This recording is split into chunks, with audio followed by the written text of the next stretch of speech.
Today's topic is connective tissue. Now we are going to read another tissue which is called connective tissue. Blood is a type of connective tissue. यानी कि जो blood है उसे हम connective tissue के नाम से जानते हैं. Why should it be called connective tissue? इसे हम कनेक्टिव टिश्यू के नाम से क्यों जानते हैं? A clue is provided in the introduction of this chapter. और इसका क्ल्यू हमने आपको जब ये चैप्टर का इंट्रोडक्शन पढ़ाया था तभी आपको दिया था. तो मैं फिर से रिपीट कर दे रहा हूँ कि इसे कनेक्टिव टिश्यू इसके लिए कहा जाता है क्योंकि मैंने चैप्टर के स्टार्टिंग में आपको बताया था कि ब्लड एक ऐसा फ्लूइड है जो हमारी पूरी बॉडी में सर्कुलेट होता है, हमारी सारी सेल्स तक ब्लड पहुंचता है. तो एक तरीके का कनेक्शन बना के रखता है. ये हमने आपको बताया था कि ब्लड हमारे पूरी बॉडी सर से लेके पांव तक पूरे बॉडी पार्ट्स में ब्लड ही है. एक ब्लड ही ऐसा फ्लूइड है जो पूरे बॉडी में फ्लो करता है और ट्रांसपोर्टेशन का काम करता है और सारी सेल्स जितनी भी सेल्स वगैरह हैं सबसे कनेक्ट होता है. तो इसीलिए हम उसको कनेक्टिव टिश्यू कहते हैं. Now let us look at this type of tissue in some more detail. अब हम इसके बारे में कुछ डिटेल में पढ़ते हैं. The cells of connective tissue are loosely spaced and embedded in an intercellular matrix. अब ये जो कनेक्टिव टिश्यू हैं ये इनके जो सेल्स हैं ये लूजली स्पेस्ड होते हैं, यानी कि एक ढीले ढाले मैट्रिक्स में ये एम्बेडेड मतलब ढसे हुए पाए जाते हैं. यानी एक इंटरसेलुलर मैट्रिक्स होता है, उसी में ये ढसे हुए पाए जाते हैं. इंटरसेलुलर मैट्रिक्स मतलब कि जो मैट्रिक्स है उसमें स्पेस है, ठीक है. स्पेस में ये सेल्स पाए जाते हैं और ये लूजली पैक्ड होते हैं. यानी सारे सेल्स जो हैं यानी ब्लड के सेल्स हैं वो लूजली पैक होते हैं. क्यों लूजली पैक होते हैं? क्योंकि ब्लड फ्लो करता है. जैसा आपको पता है कि लिक्विड है, ब्लड क्या है, एक फॉर्म ऑफ लिक्विड है और लिक्विड के जो सारे मॉलिक्यूल्स हैं वो क्या होते हैं, लूजली पैक होते हैं ताकि वो ईजिली फ्लो कर सकें. इसीलिए जो ब्लड है वो क्या है, उनके जो सेल्स हैं वो भी क्या होते हैं, लूजली पैक्ड होते हैं. तो ये एक मैट्रिक्स में ये ढसे हुए होते हैं. The matrix may be jelly like, fluid, dense और रिजिड. अब मैट्रिक्स भी कई तरीके का होता है. कुछ मैट्रिक्स होते हैं जो जेली की तरह होते हैं, कुछ होते हैं फ्लूइड यानी लिक्विड होते हैं, कुछ डेंस होते हैं यानी बहुत घने होते हैं और कुछ रिजिड यानी कि डेंस के साथ साथ बहुत ज़्यादा रिजिड होते हैं. रिजिड यानी कि बहुत सख्त होते हैं, ठीक है. तो कई डिफरेंट टाइप ऑफ मैट्रिक्स ये पाया जाता है. तो अलग अलग मैट्रिक्स में ये पाए जाते हैं. अब ये जो मैट्रिक्स हैं ये अकॉर्डिंग टू बॉडी पार्ट होता है कि कौन सा बॉडी पार्ट है और वहाँ पर किस तरह का मैट्रिक्स पाया जा रहा है. तो उसके अकॉर्डिंग ब्लड सेल्स वहाँ पर पाए जाते हैं. कहीं पे जेली, कहीं पर जो मैट्रिक्स होता है वो जेली में होता है, कहीं फ्लूइड में होता है और कहीं पर बहुत ज़्यादा डेंस और रिजिड होता है, ठीक है. The nature of matrix differs in कॉन्कॉर्डेंस with the function of the particular connective tissue. यानी मैट्रिक्स का जो डिफरेंट तरीकों से जो पाया जाता है, मैट्रिक्स जो डिफरेंट तरीकों से पाया जाता है ये डिपेंड करता है कि वहाँ पर कौन सा फंक्शन हो रहा है और वहाँ पे कनेक्टिव टिश्यू क्या फंक्शन कर रहा है. तो अकॉर्डिंग टू फंक्शन मैट्रिक्स में क्या होती है, डिफ्रेंसिएशन पाई जाती है.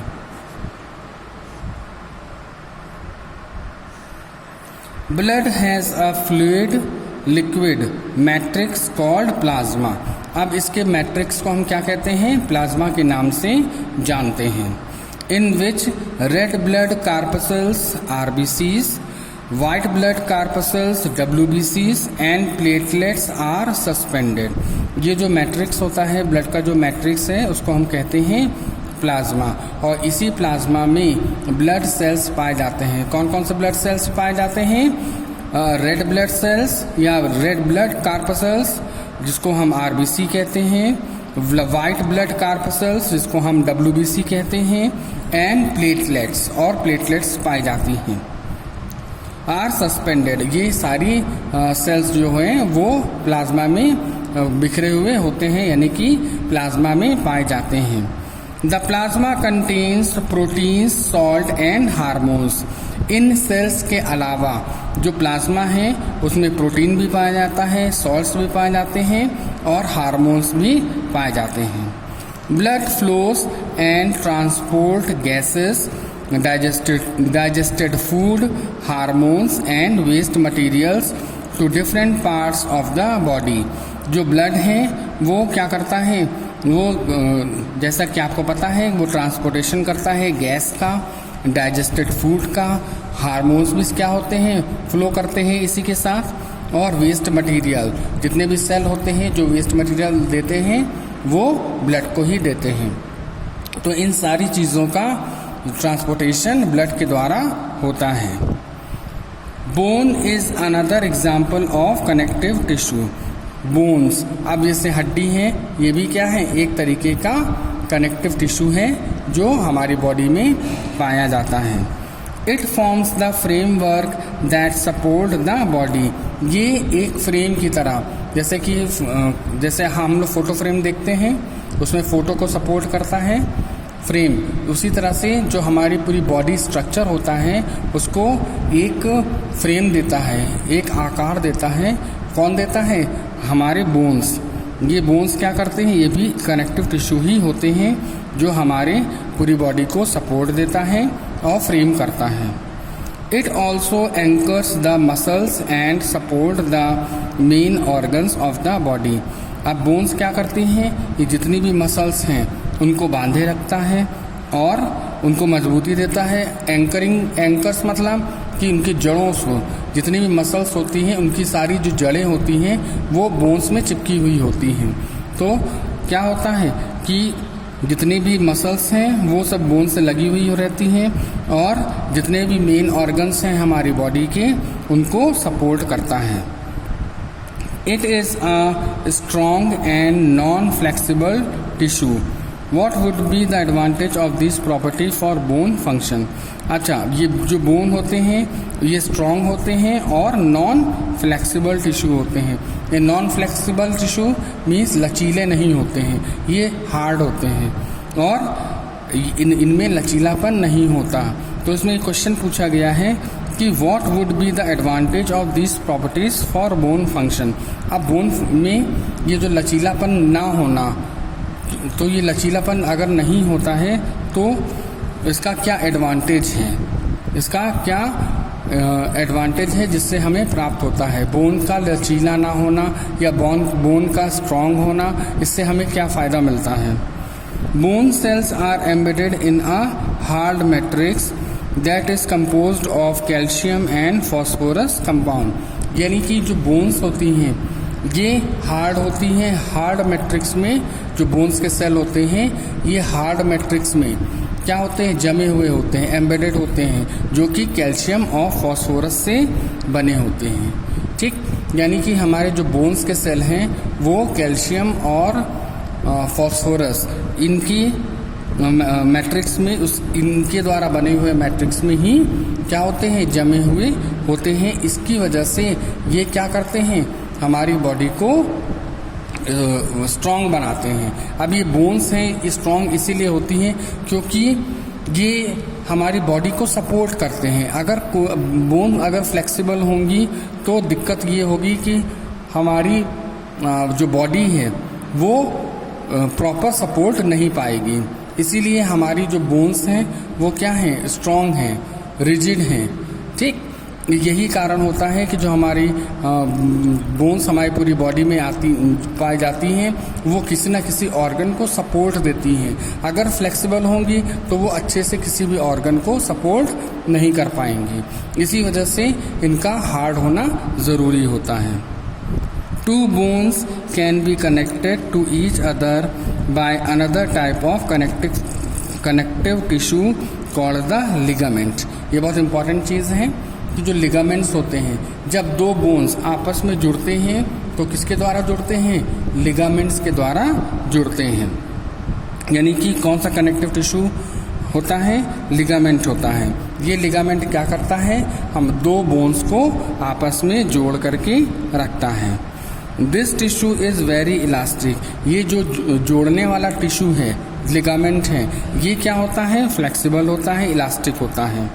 इट हैज़ कंसिडरेबल स्ट्रेंथ, और इसकी जो स्ट्रेंथ होती है वो अब अच्छी होती है, यानी कि मजबूत होता है। ठीक। Ligaments contain very little matrix and connect bones with bones. अब जो लिगामेंट्स होते हैं ये भी कनेक्टिव टिश्यू ही है, इसमें मैट्रिक्स की मात्रा कम होती है और ये एक बोन को दूसरे बोन से जोड़ करके रखता है।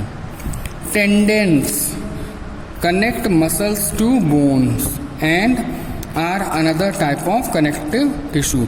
तो एक तो लिगामेंट हो गया कनेक्टिव टिश्यू, दूसरा कनेक्टिव टिश्यू है टेंडेंट्स। ये भी क्या है? एक तरीके का कनेक्टिव टिश्यू है। टेंडेंट क्या करता है? टेंडेंट्स जो है वो मसल्स को बोन से चिपकाए रहने में मदद करता है। यानी कि टेंडेंट्स जो हैं वो उनकी सहायता से जितना भी हमारे बॉडी में मसल्स हैं, मसल फाइबर्स हैं, वो सब क्या होते हैं? बोन से चिपके रहते हैं टेंडेंट्स की वजह से। टेंडेंट्स एक तरीके का कनेक्टिव टिश्यू है जो मसल्स को बोन से चिपकाए रहता है। Tendons are fibrous tissue with great strength but limited flexibility. यानी कि जो टेंडेंट्स होते हैं ये भी एक तरीके के फाइब्रस टिश्यू है, यानी कि इनकी शाखाएं ब्रांचेस निकली होती हैं और इनके में ये इनकी मजबूती ये बहुत अच्छी ग्रेट स्ट्रेंथ, यानी कि इनमें मजबूती बहुत ज़्यादा पाई जाती है, लेकिन बट लिमिटेड फ्लेक्सिबिलिटी, लेकिन इनमें लचीलापन कम पाया जाता है। यानी कि लिगामेंट में तो लचीलापन पाया जाता है, लेकिन टेंडेंट्स में जो लचीलापन है वो कम पाया जाता है। Another type of connective tissue is cartilage, has widely spaced cells। एक और कनेक्टिव टिश्यू पाया जाता है जिसे हम कार्टिलेज कहते हैं। ये भी हमारी बॉडी में कई सेल्स को क्या करता है? जोड़कर बनता है। The solid matrix is composed of protein and sugar. ये जो कार्टिलेज है ये सॉलिड मटेरियल जो हमारी बॉडी में पाया जाता है, प्रोटीन और शुगर, इससे मिलकर के बना हुआ होता है। यानी जो कार्टिलेज है वो एक तरीके का कनेक्टिव टिश्यू है जो कि हमारे बॉडी के प्रोटीन और शुगर से सॉलिड, अगर हम ये कहें तो सॉलिड प्रोटीन और शुगर से बना हुआ होता है। Cartilage smoothens bone surface at joints and is also present in the nose, ear, trachea and larynx. Cartilage जो होती हैं ये बोन के सरफेस को क्या करती हैं? स्मूथ बनाती हैं और साथ ही साथ ये जॉइंट्स पर भी क्या होती हैं? कार्टिलेज पाया जाता है। और कार्टिलेज हमारी नाक में, कान में, ट्रैकिया और लैरिंग्स, इन सब में कार्टिलेज पाया जाता है। एक बात आपसे पूछनी थी, क्या हमारी नाक की जो हड्डी है ये क्या वाकई में कोई बोन है? नहीं, ये रियल बोन नहीं है। आपने कंकाल की खोपड़ी देखी होगी, कंकाल की खोपड़ी सभी ने देखी होगी, डेंजर साइन में कंकाल की खोपड़ी देखी होगी, तो नाक की जगह होल पाया जाता है और जबकि इंसान की नाक प्रॉपर पाई जाती है। तो ये नाक की अगर ये ट्रू बोन होती तो हमें कंकाल में भी क्या हमको ट्रू बोन दिखाई देता, लेकिन जब हम कंकाल की खोपड़ी देखते हैं तो उसमें नाक की जगह पर होल दिखाई देता है। वो होल एक्चुअली नाक में हमारे जो बोन होती है, जो नाक की हड्डी होती है, ये फॉल्स बोन होती है। यानी ये किसकी बनी होती है? ये कार्टिलेज की बनी होती है। यानी एक तरीके का प्रोटीन है। प्रोटीन और शुगर से बना हुआ ये फॉल्स बोन है, इसे हम फॉल्स बोन के नाम से भी जानते हैं।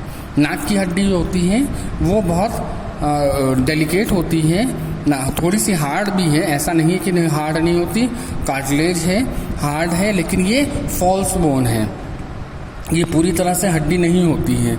इसीलिए जब हम कंकाल का सर देखते हैं तो उसमें नाक की जगह पर होल पाया जाता है। नाक की हड्डी कंकाल में जो क्या कहते हैं हड्डी है, वो जो रियल्स होती हैं केवल वही हड्डी दिखाई देती हैं, लेकिन जो जितनी भी कान की कोई हड्डी नहीं दिखाई देती है और नाक की कोई हड्डी नहीं दिखाई देती है। और जैसे हमारे कान का स्ट्रक्चर है, जो आप अपने कान आप सभी लोगों के पास हैं, तो कान को आप छूइए तो ये जो मसल्स आप देख रहे हैं ये हार्ड मसल्स हैं, तो ये सब कार्टिलेज के बने होते हैं। ठीक है, तो ये भी एक तरीके का क्या है, कनेक्टिव टिश्यू है।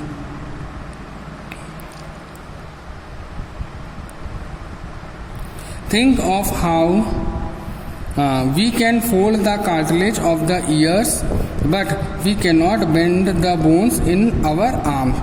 अब जिस कार्टिलेज है इसको हम क्या कर सकते हैं, चूँकि ये फॉल्स बोन है और थोड़ा फ्लेक्सिबल होती है, तो इसको हम फोल्ड कर सकते हैं। जैसे आप नाक है, नाक को आप इधर उधर घुमा सकते हैं, कान को आप फोल्ड कर सकते हैं। जब किसी बच्चे का कोई भी जब पेरेंट्स या टीचर गुस्सा होते हैं, किसी बच्चे के कान पकड़ के ऐंठते हैं तो कान को मोड़ते हैं, तो वो ईजिली क्या हो जाता है, मुड़ जाता है, क्योंकि ये फॉल्स बोन है। अगर ट्रू बोन होता तो क्या ये मुड़ता, नहीं मुड़ता। नाक है, नाक को आप अपने हाथ से पकड़ के हिलाइए, हिलेगी, है ना। बोलो नाक मुंह सिकोड़ते हैं, कहते नहीं नाक मुंह सिकोड़ना, तो नाक की मसल्स जो है वो सिकुड़ती भी हैं। तो ये सब कार्टिलेज की बनी हुई है, तो ये कार्टिलेज की है, तो इसका मतलब ये फ्लेक्सिबल हैं, ये इजीली फोल्ड हो जाती हैं। ठीक, think of how the two tissues are different. तो यहीं पे आप देखिए कि जो टिश्यूज जो हैं वो कितने डिफरेंटली हमारी बॉडी में पाए जाते हैं। यानी कुछ टिश्यू होते हैं इतने हार्ड होते हैं और कुछ टिश्यू इतने फ्लेक्सिबल होते हैं जिनको हम आसानी से मोड़ देते हैं। ठीक, areolar connective tissue is found between the skin and muscles. एक और कनेक्टिव टिश्यू है जिसे हम कहते हैं areolar connective tissue.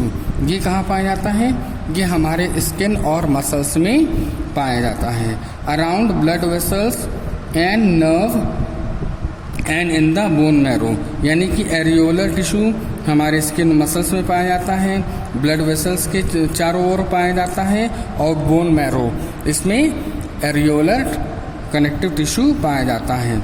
It फिल्स the space inside the organs, support internal organs and help in repair of tissue. Areolar का connective tissue का मुख्य काम क्या होता है कि ये जितनी भी स्पेस खाली होती है उसको भरने का काम आता है, साथ ही साथ ये इंटरनल ऑर्गन्स को सपोर्ट करता है, और जितने भी टूटे फूटे टिश्यूज़ जो हमारी बॉडी में चोट लगने की वजह से जो टिश्यूज़ डैमेज हो जाते हैं उनको रिपेयर करने का काम कौन करता है, एरियोलर कनेक्टिव टिश्यू करता है। Where are fats store in our body. इसमें एक क्वेश्चन पूछा गया है कि हमारी बॉडी में फैट यानी जो चर्बी होती है वो कहाँ स्टोर होती है। Fat storing adipose tissue is found below the skin and between internal organs.